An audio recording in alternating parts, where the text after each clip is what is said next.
predicaron la palabra en Perge y después descendieron hasta Atalia.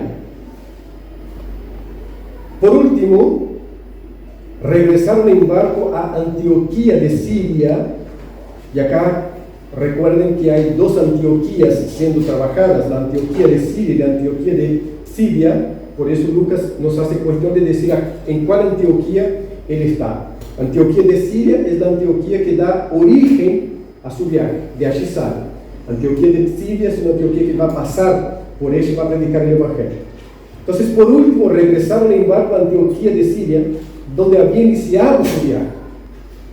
Los creyentes de allí los habían encomendado a la gracia de Dios para que hicieran el trabajo que ahora habían terminado. Esto a más de un año se había pasado, cuando Pablo sale, quizás por el año 47 aproximadamente. Entonces, después de más de un año, Pablo regresa a ese mismo lugar donde Dios se había manifestado, donde Dios había dicho: separaré a Bernabé y a Saulo para la obra que yo tengo para ellos. Entonces la iglesia, entendiendo y escuchando y obedeciendo la voz del Señor, ora por los hermanos Pablo y Bernabé y los envía en este primer viaje oficial misionero. Pablo ya había hecho otros viajes, pero en este primer viaje. Entonces, después de más de un año, Pablo regresa a esa misma iglesia, a estos mismos hermanos que los había enviado. ¿Tá? Entonces, versículo 27. Una vez que llegaron a Antioquía, reunieron a la iglesia y le informaron todo lo que Dios había hecho por medio de ellos y cómo Él también Dios, había abierto la puerta de la fe a los gentiles. Y se quedaron allí con los creyentes por mucho tiempo. Señor, gracias por este tiempo, gracias por tu palabra, gracias por ser iglesia tuya por tu gracia. Te alabamos en esta mañana y queremos hacer eso en todos los días de nuestras vidas. En el nombre de Jesús. Amén. Amén. Querido, el tema del éxito, ¿no? Yo puse un poco de propósito también la cuestión del secreto del éxito, porque, bueno, está muy en moda, muy en el momento, el éxito, el volar y no caminar, el aprender a mirar hacia adentro, para sí mismo, y de ahí sacar todas las cosas buenas que nosotros, seres humanos, tenemos adentro, ¿no? Cristo dijo: del corazón salen las cosas malas, y la gente dice: no, mire para adentro, porque hay una cantidad de cosas buenas, y es por eso que estamos comentando, ¿no? Sacando las cosas buenas de nuestro corazón. Pero el éxito a veces se mezcla con estas cuestiones de la vida. La viveza criolla, por ejemplo, muchas veces es definida como éxito. Un negocio bajo la insignia del engaño puede ser considerado un éxito, porque lo engañé, hizo un buen negocio. Es un éxito para muchos, y es una definición de éxito para muchos. La viveza criolla para nosotros brasileños es el jeitinho brasileiro. El jeitinho brasileiro, que ya es tema de libro, que es tema de tesis en Brasil, es la manera organizada de engañar, de dar la vuelta a la gente. Es una manera de driblar la ley, es la manera de hacerse el vivo a la criolla. Pero esto es éxito en el mundo, es éxito, es una definición de éxito. La Real Academia define el éxito como tener un resultado feliz en un negocio o en una actuación. Y ahí hay otro término, la felicidad, porque la felicidad acá en el mundo tiene que ver con una risa, con un estado del alma por algo que se conquistó momentáneamente. Por eso somos felices, somos tristes, estamos bien, estamos mal, porque felicidad para nosotros es eso. Si el día para mí fue bueno desde mi perspectiva, yo estoy feliz. Pero como vivimos en este altibajo constante, hay felicidad, tristeza, tristeza, tristeza, tristeza, felicidad, más tristeza, tristeza y felicidad. ¿Por qué? Porque el mundo está inmerso en el maligno, y cuando la felicidad está relacionada, o el éxito está relacionado con conquistas momentáneas que tenemos acá, nosotros vamos a vivir también en estos altibajos, en nuestras emociones, en nuestra propia razón, en nuestra propia manera de conducirnos en el mundo.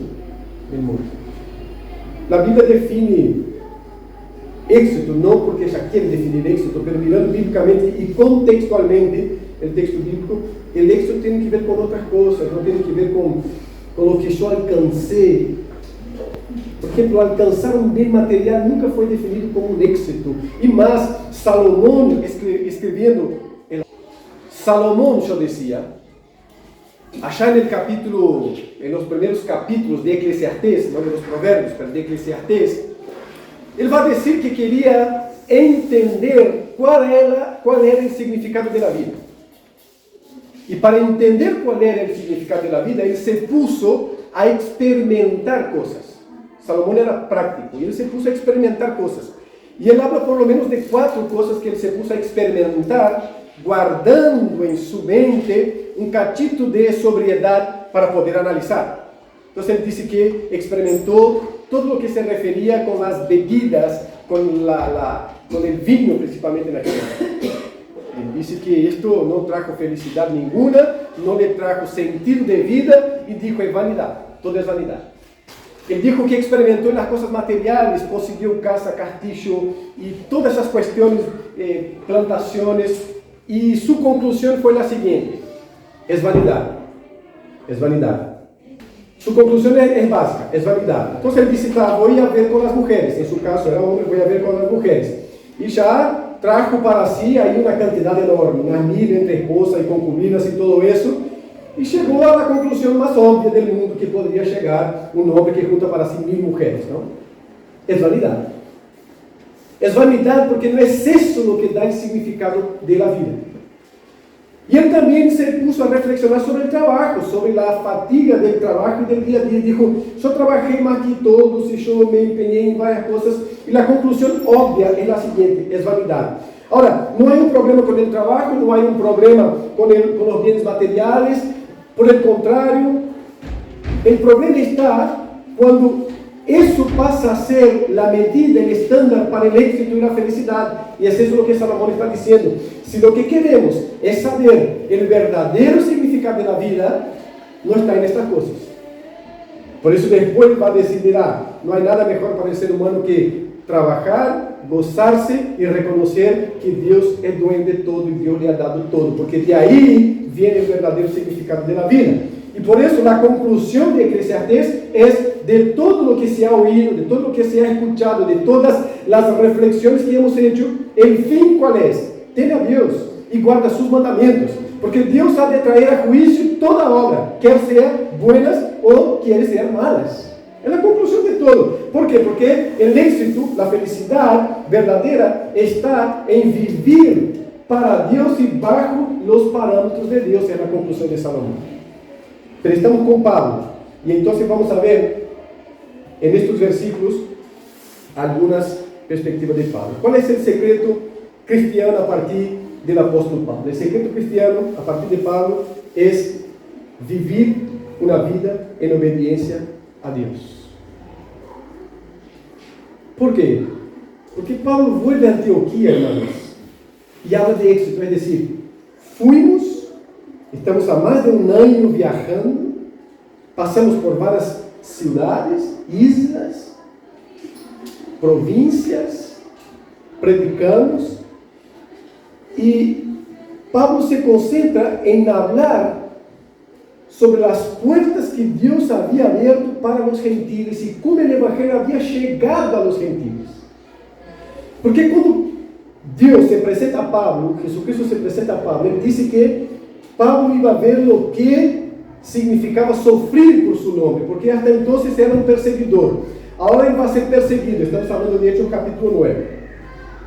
Entonces, la dinámica para el ministerio y la vida de Pablo ya está dada, él va a sufrir. Él va a saber lo que es sufrir por el nombre de Cristo. Ahora, cuando Dios se presenta en Antioquía, en el capítulo 13, dice para separar a los dos, a Pablo, o a Saulo y a Bernabé, él dice que la finalidad de esta separación es para que Pablo lleve el evangelio a los gentiles. Ahora Pablo regresa a la iglesia y no se concentra en el apedreamiento que tuvo en Listra, no se concentra en el acoso de los judíos y no judíos que tuvo en Iconio. Él no se concentra en sus problemas en el camino Él se concentra en lo que Dios había dicho que él debía hacer, que era predicar el evangelio a los gentiles. Y Pablo llega exitoso a Antioquía exactamente porque el evangelio llegó a los gentiles, obediencia. Entonces para él éxito era ver la palabra y la voluntad de Dios cumpliéndose, y no lo que le pasaba durante el día y la noche.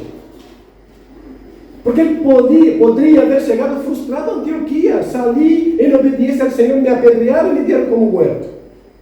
Unos judíos, después de haber predicado en la sinagoga, de que yo hubiera predicado en la sinagoga, agitaron a la gente en contra de nosotros cuando nosotros hablamos del Mesías. Y Pablo da un discurso enorme, lindo, hablando de los patriarcas, hablando de los jueces, de los profetas, hasta llegar a Cristo. Y ahí muchos creen y otros muchos no creen y se agitan en contra de Pablo. Y él podría haber concentrado-se en eso.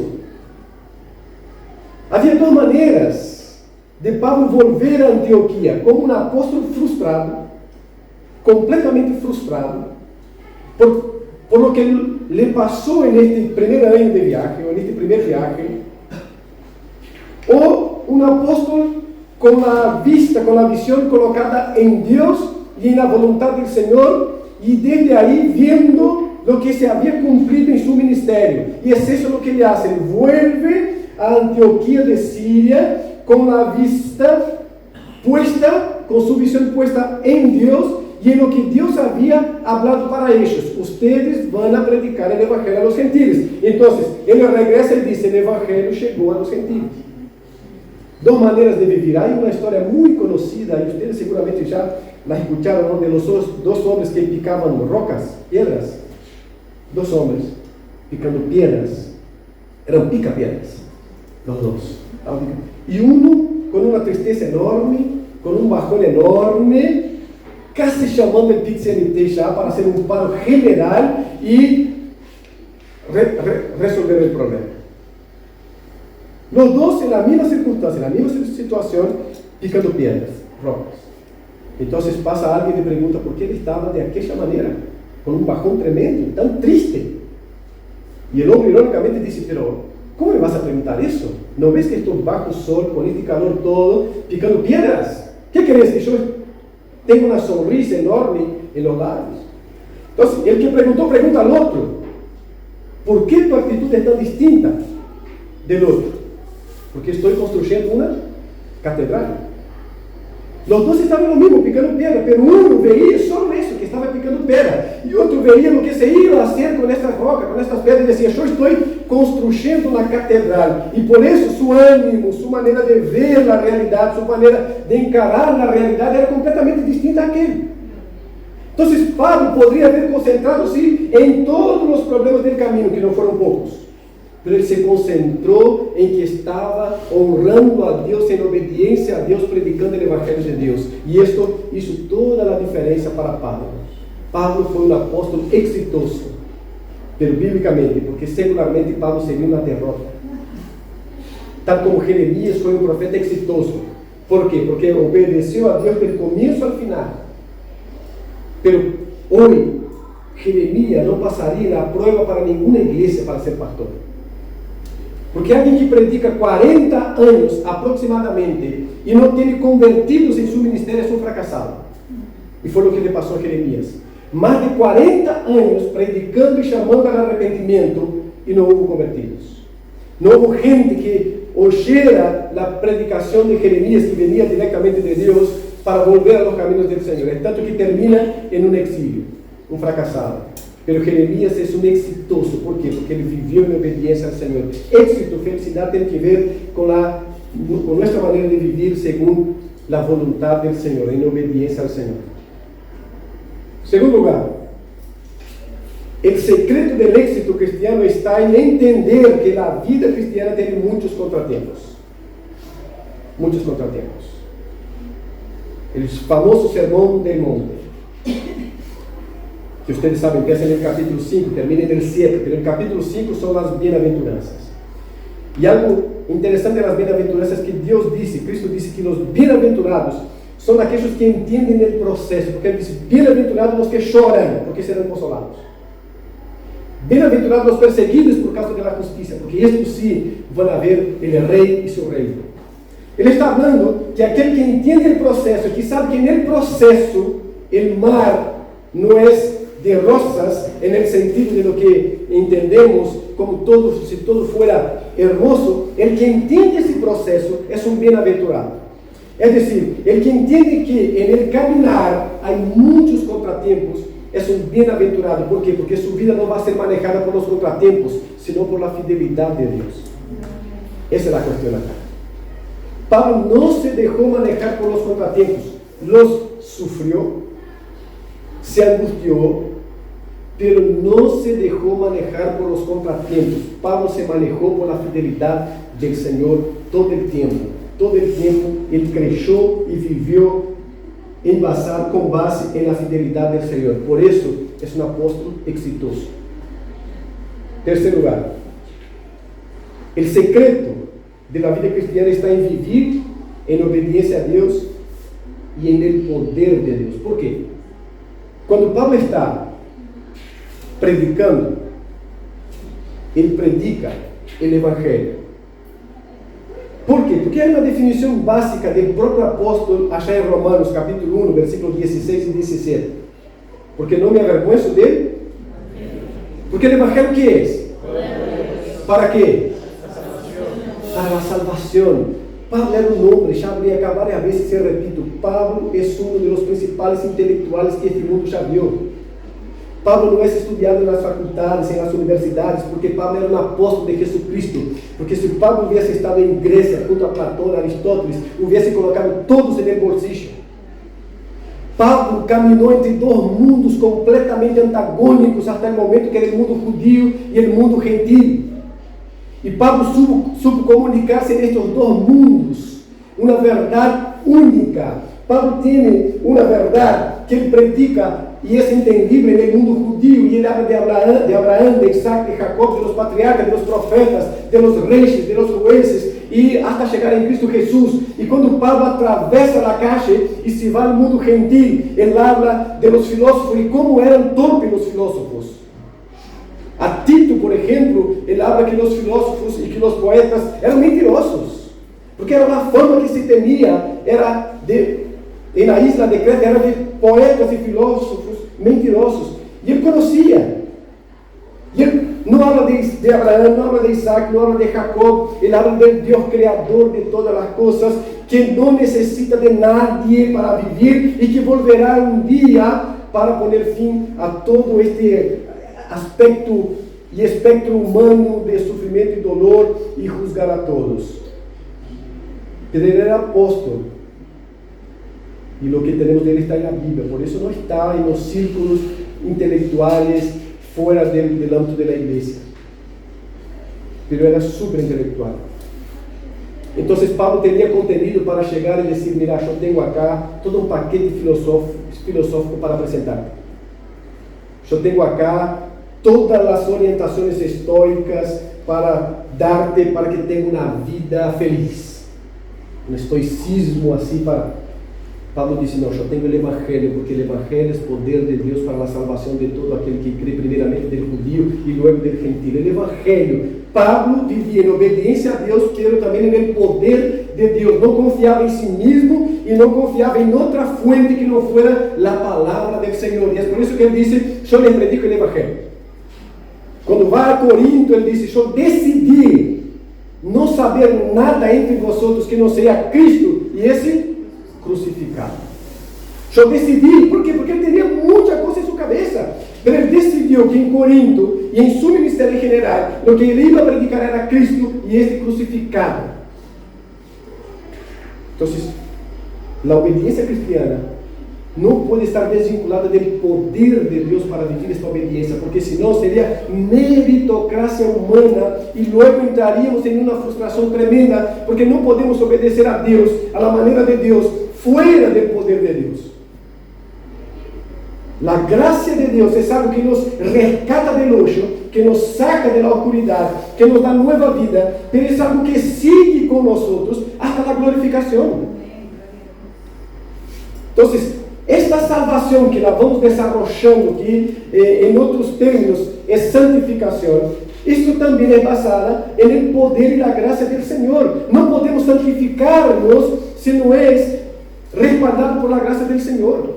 No podemos, porque santificación es lucha contra el pecado. Entonces nosotros entramos y nos esforzamos, pero nuestro esfuerzo fuera de la gracia del Señor es lo mismo que ser un musulmán que hace 30 días de ayuno y es el periodo que más comen de todo el año. Todo el año es el periodo que más comen, más consumen comida, es el periodo de Ramadán, es el periodo de ayunas, entre otras cosas. Porque es por mérito, porque está separado de la gracia del Señor. El esfuerzo humano no puede ser coronado para glorificar a Dios, está separado de la gracia del Señor. Entonces no puede haber una obediencia perfecta de nuestra parte, aún con nuestro esfuerzo, porque es santificación, si la gracia de Dios no nos está respaldando. Pablo sabía bien de eso. Entonces, éxito tiene que ver con obediencia a Dios, pero la obediencia a Dios también conlleva vivir bajo la gracia del Señor, si no, no podemos. Vivimos una vida frustrada. Uma vida frustrada. El secreto está en vivir en obediencia a Dios, en el poder de Dios y para la edificación del cuerpo de Cristo. Obediencia a Dios, en el poder de Dios, no es en el nuestro, la gracia del Señor capacitando, pero para la edificación del cuerpo de Cristo, hermanos. Pablo es apedreado en Listra. Sigue una ciudad más. Regresa a Listra, ¿para qué? Para fortalecer la fe de los hermanos. Pablo podría de allí, como vimos domingo pasado acá, pastor Marcelo hablando, podía zarpar y no volver por aquel lugar. Aunque tuviera que atravesar nadando todo aquello, pero no volver por aquel lugar donde lo dieron como muerto. Porque lo apedrearon para matar, no fue para decir, te voy a dejar, para matar. Pero Pablo volvió. Y allí pasó un tiempo haciendo ¿qué? Edificando la fe de los hermanos y diciendo, es necesario que por muchas provaciones alcancemos el reino del Señor. Entonces, vivir en obediencia a Dios, en el poder de Dios, para la edificación del cuerpo de Cristo. Por algo Dios nos constituyó iglesia, hermanos, para que en obediencia a Dios, en el poder de Dios, nos edifiquemos como iglesia de Dios, unos a otros. Entonces no nos pasa nada que esté ajeno a la voluntad de Dios para la gloria de su nombre, para la obediencia suya, para la edificación de su cuerpo, la iglesia. Por eso Dios nos pone como iglesia, si no nos salvaría de manera individual y dejaría que condujéramos la vida de manera individual. Pero Dios nos pone como iglesia para que todo lo que pasa en nuestra vida sirva también para la edificación de la iglesia. Entonces Pablo vuelve y dice, no me apedrearon, pero él está en la cárcel y cuando está escribiendo otra carta a otra iglesia, él dice, mira, la cárcel y las cadenas me han servido para predicar el evangelio. ¿Por qué? Porque él tenía soldados de la corte romana a su lado derecho, a su lado izquierdo, durante todo el día, y cuando salía un grupo entraba otro para estar con él, él dijo, las cadenas me han proporcionado oportunidades hermosas para predicar el evangelio. Entonces, empezar a ver también lo que pasa en nuestras vidas como una manera de Dios edificar la iglesia. No es que Dios hace con que las cosas acontezcan para que solo edifique la iglesia, pero empezar a ver lo que va pasando con nosotros de bueno y de malo como algo dado para edificar la iglesia del Señor también. Para que la iglesia crezca en la gracia del Señor, en la obediencia del Señor.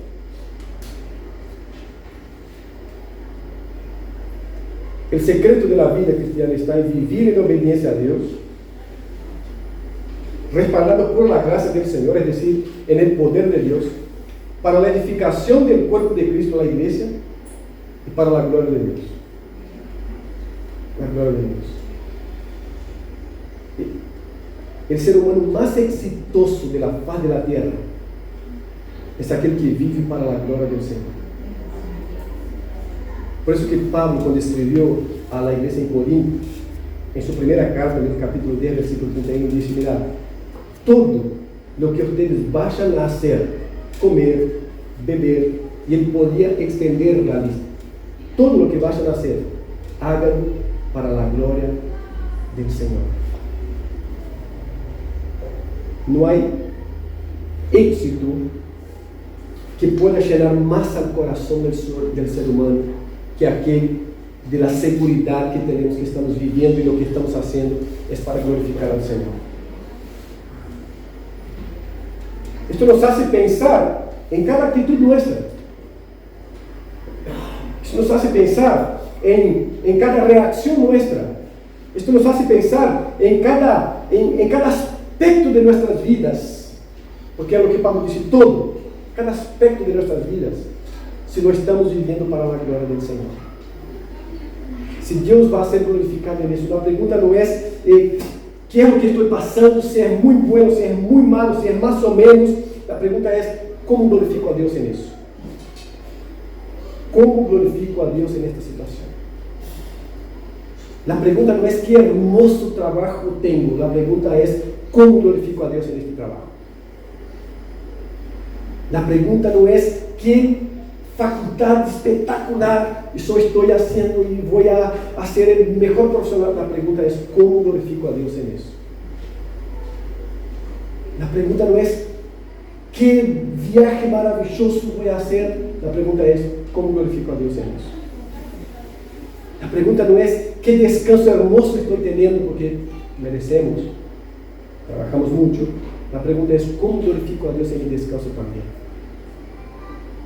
La pregunta es, no es con cuánta gente estoy comiendo o estoy bebiendo. La pregunta es, ¿cómo Dios está siendo glorificado en eso? Claro que esto huye un poco de la esfera de nuestra reflexión, porque son cosas tan cotidianas que no entendemos que eso también es para glorificar al Señor. El cotidiano es algo tan cotidiano que a veces pensamos que está fuera de la esfera de algo que puede glorificar al Señor. Pero según la Biblia, todo debe ser pensado para glorificar al Señor. Lo más mínimo de nuestras actitudes cotidianas a lo más complejo de nuestra vida, debemos tener o ir trabajando esto en nuestro corazón. Cómo Dios es glorificado en esta circunstancia. Cómo Dios es exaltado en esta circunstancia. ¿Por qué? Porque esto es éxito. Éxito. Saber que Dios fue glorificado, cuando no fue reconocido en el mundo, cuando no le dieron una medalla, cuando no le dieron nada, pero al fin y al cabo él reflexionó y dijo, Dios fue glorificado en lo que yo hice. A Jeremías posiblemente lo exterminaron con piedras. No tuvo esta misma suerte de Pablo de levantarse, sacarle del polvillo y decir, bueno, estoy vivo, no estoy muerto. No, fue lapidado con piedras después de predicar más de 40 años, posiblemente. Pero yo no tengo duda que el gozo del corazón de Jeremías es decir, Dios fue glorificado en mi ministerio, en el ministerio que me dio. No hay nada más hermoso que llegar como Pablo llegó al final. La carrera está terminando, ya. No está terminando, terminó, llegó al fin. Llegó al fin. Ahora, yo cumplí con la carrera. Yo guardé la fe. Yo peleé la batalla buena, no la mala. ¿Cuál era la buena? Aquella batalla que glorificaba al Señor, porque había muchas batallas para pelear. Por ejemplo, la batalla contra la frustración por todo lo que pasó, contra el desánimo, que seguramente él tuvo en muchos momentos. Él dice, no, yo peleé la buena batalla, la fe está guardada. Y él dice algo importante, que la corona me está reservada. Pero él no dice que queda con él, él dice, la corona está reservada para mí, para todo aquel que vive con esta expectativa del regreso del Señor, que vive con la vida para dar glorias al Señor, que vive en obediencia al Señor. Está preparada para todos. Entonces, hermanos, al final vamos a llegar todos. El tema es cómo llegamos. El final va a llegar para todos nosotros acá, a menos que Cristo vuelva antes. Pero si Él vuelve antes de que vayamos, llegó el final, por lo menos nessa vida terrenal llegó. Va a llegar para todos. El tema es cómo voy a llegar. Pero esto no se decide en el final, se decide ahora que estamos viviendo. Se decide en el camino, cómo estamos viviendo. Ahora, estamos hablando de aspectos difíciles. Hablamos en vivir en obediencia a Dios, como si fuera, vamos a hacer un asado. Y son cosas muy distintas. Muy distintas. Vivir en obediencia a Dios involucra una complejidad perdón la redundancia, mucho más compleja que hacer masaje. No es que es así, vamos, qué lindo, vivo completamente en obediencia. Ustedes saben, yo sé las peleas que tenemos todos los días para obedecer. Hay que ser muy hipócrita para decir, no, yo no. Hay que ser, pero muchísimo. Así, estar desubicado completamente para decir, no, yo no, conmigo no. ¿Por qué? Porque no es algo fácil, aún sigue en contra de nuestra voluntad. Obedecer a Dios aún es algo que va en contra de nuestra voluntad. Por eso, el éxito está en obedecer a Dios, pero en la gracia del Señor. Y ahí la gracia nos aporta algo importante, que cuando desobedecemos, Dios nos puede traer de vuelta a su seno, restaurarnos para Él y nos hacer seguir caminando para su gloria. Entonces, la gracia no es algo que nos deja plantado en la desobediencia que tuvimos. La gracia es algo que nos exige arrepentimiento hacia Dios y que nos transforma o nos sigue fortalecendo para seguir caminando en obediencia al Señor. Es la esperanza. ¿Por qué? Porque no importa lo que yo haya hecho. Y también no importa cómo viví hasta aquí.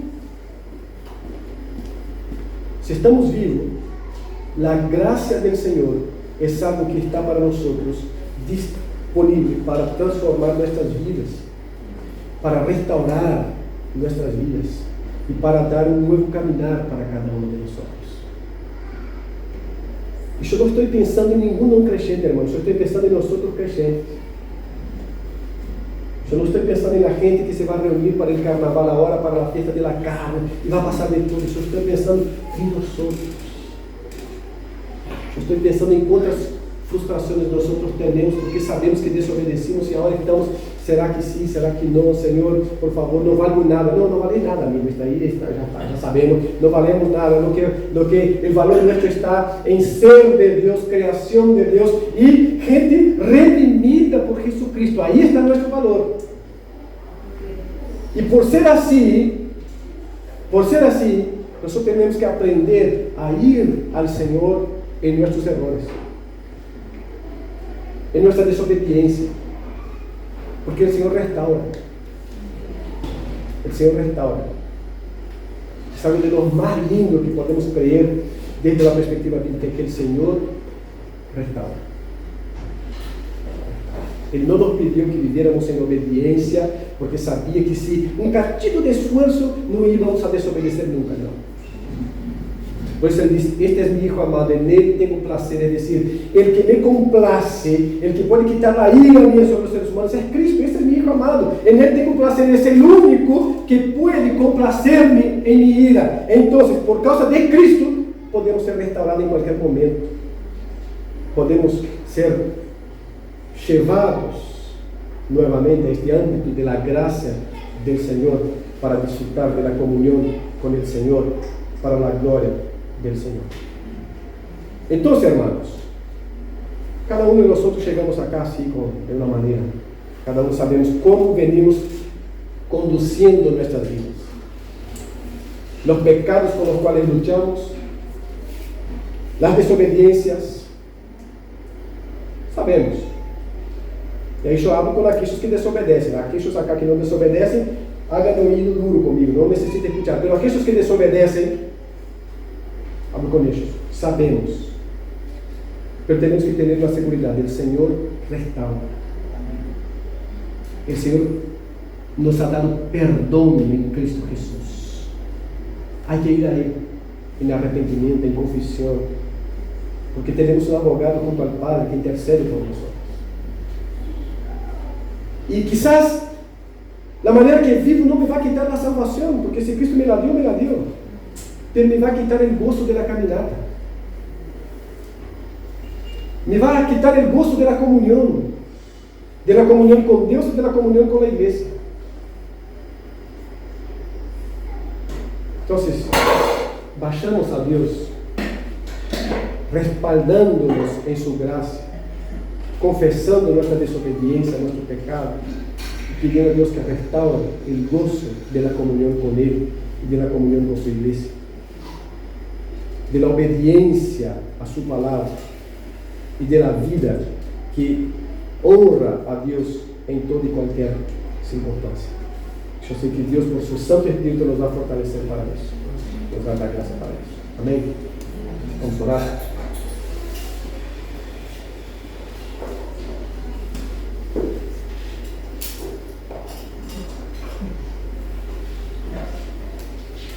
Señor,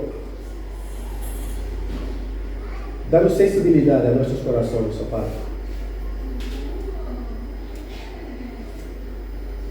Danos una mente transformada por tu palabra,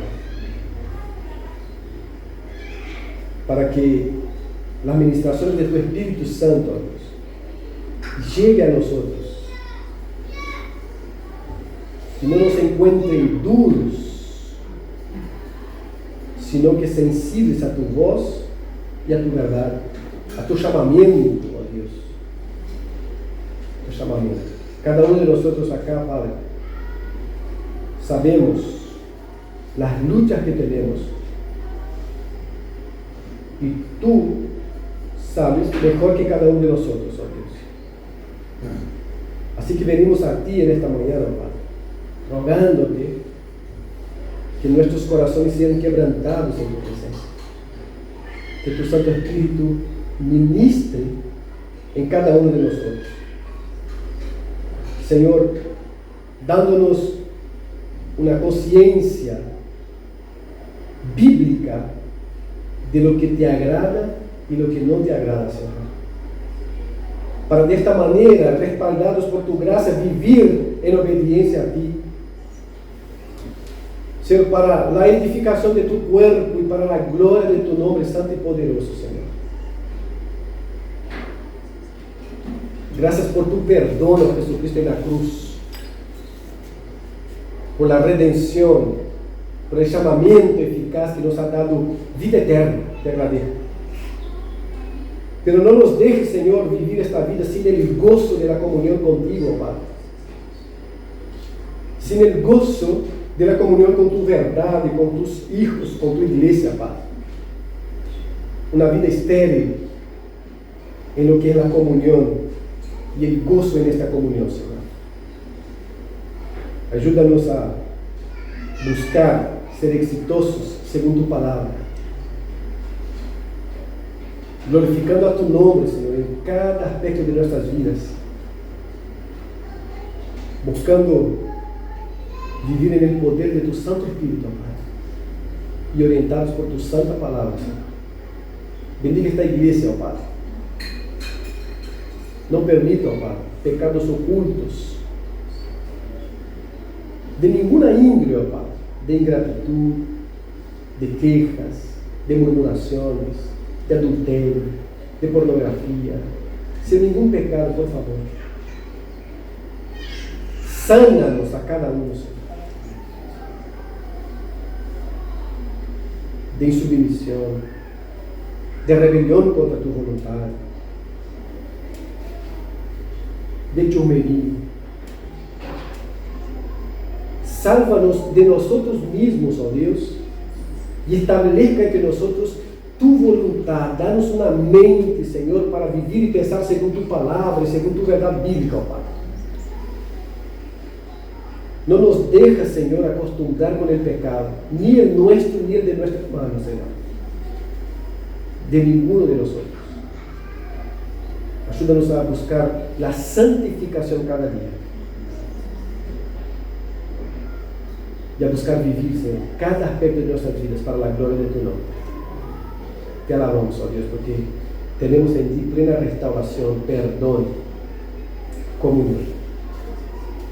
Tenemos vida eterna, Señor, pero queremos disfrutar de las bendiciones de la vida eterna, aquellas que son posibles disfrutar ya acá en la tierra, Señor.